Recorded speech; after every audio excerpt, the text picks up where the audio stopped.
দেখেন কি মিছিল হইতেছে, দেখেন।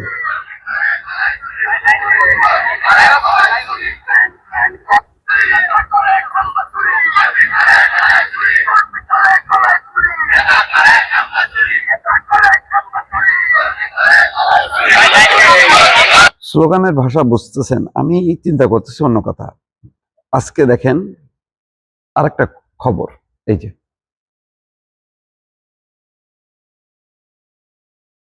খবরটা পড়ি। প্রতিদ্বন্দ্বী বিএনপির কাইয়ুমের প্রার্থিতার বৈধতা নিয়ে রিট করলেন এনসিপির নাহিদ। 10 দিন আগে এই যে উত্তেজনা, এই যে ছাত্ররা নেমে গেল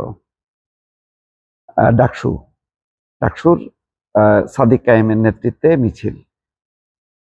এটা কি নির্বাচনী মিছিল? না, মিছিল নির্বাচনের বাইরে অন্য কোনো সভা সমাবেশ মিছিল কি অ্যালাউড? না। নির্বাচন কমিশন কিন্তু পরিষ্কারভাবে বলেছে যে নির্বাচনের সময় অন্য কোনো মিছিল সমাবেশ করা নিষিদ্ধ। মানছে? মানছে না। তার মানে একটা প্রস্তুতি ব্যাপকভাবে। প্রথমে ধরা হয়েছিল যে এই ছাত্র সংসদগুলো বোধহয় ছাত্রদের ওই পানি, বিশুদ্ধ পানি খাওয়াবে, এই কল্যাণ করবে, কার থাকার জায়গার অসুবিধা, কার বৃত্তির সমস্যা, কার ভর্তির সমস্যা, এগুলো নিয়ে মনে হয় ব্যস্ত থাকবে। এখন দেখা যাচ্ছে না, রাজনৈতিক ক্ষমতা এখন দখল করতে হবে। নাসিরউদ্দিন পাটোয়ারির বক্তব্য শোনেন। নাহিদ ইসলাম 10 দিন আগে রিট করছে তো কাইয়ুমের প্রার্থিতা বাতিলের জন্য। বাতিল হলে ওই জায়গাটা জয়টা নিশ্চিত হয়। আমি পূর্ণ আলোচনা করি। পূর্ণ আলোচনায় ধরেন এই নির্বাচনে বিএনপি যদি জয়ী হয়, তাদের তো সরকার পরিচালনা করা খুব কঠিন হয়ে যাবে। কারণ কোনো কথা নেই, বার্তা নেই, হঠাৎ করে খাম্বা তারেক নিয়ে যেভাবে নামছে, আওয়ামী লীগও তো এইভাবে নামে নাই।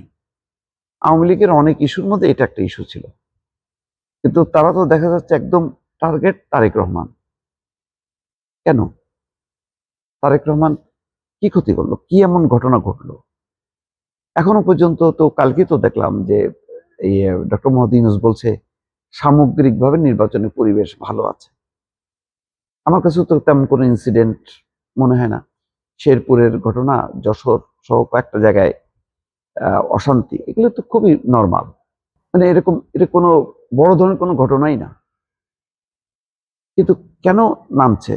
মধ্যরাতে নামতে হলো কেন? শত শত শিবির কর্মী নেমে গেল কেন?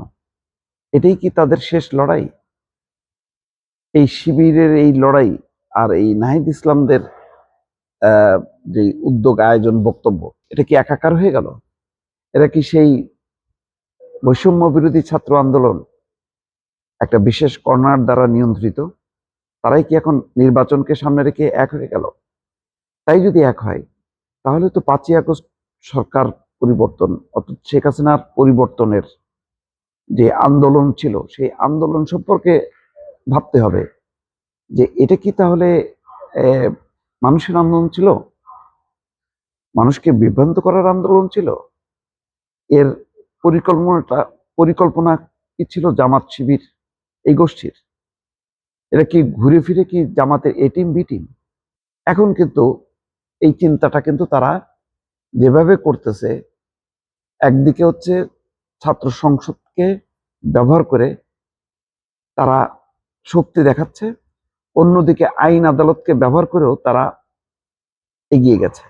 কয়েকদিন আগে দেখেন ওই মঞ্জুল হাসান মুন্সি 4 বাতিল, 10 বাতিল, এই যে বাতিল হলো, এটা কি নেপথ্যে কি আইন আদালতকে কেউ প্রভাবিত করছে, নাকি স্বতঃস্ফূর্তভাবে হচ্ছে? অনেকগুলো কিন্তু সন্দেহ হচ্ছে যে 5ই আগস্ট পট পরিবর্তনের পর কেউ কেউ মানে গুরুত্বপূর্ণ প্রশাসন, আইন, নানান জায়গায় তারা কিন্তু তাদের অবস্থানটা শক্ত করছে। এখন নির্বাচনের ঠিক আগ মুহূর্তে এসে সেগুলোকে ব্যবহার করা হচ্ছে। একদিকে মানে ছাত্র সংসদগুলো যেগুলি ছাত্রদের কল্যাণে নিয়োজিত থাকার কথা, সেগুলো দেখা যাচ্ছে এখন ওপেনলি নেমে গেছে তারা রাজনৈতিক কার্যক্রমে। এই জন্য কি তাহলে তারা ভোট দিল? কিভাবে মিলে গেল সবকিছু। মানে আহ, সামান্য একটা সমালোচনা সহ্য করতে পারছে না তারেক রহমানের, সেই সমালোচনার জবাব দিতে তারা রাজপথে নামছে।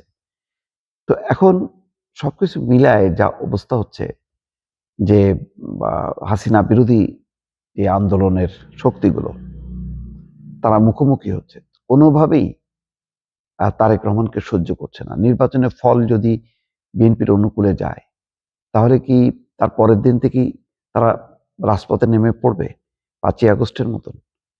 এমন একটা সন্দেহ কিন্তু আমার মনের মধ্যে ঘুরপাক খাচ্ছে। দর্শক, আপনাদের মতামত চাই।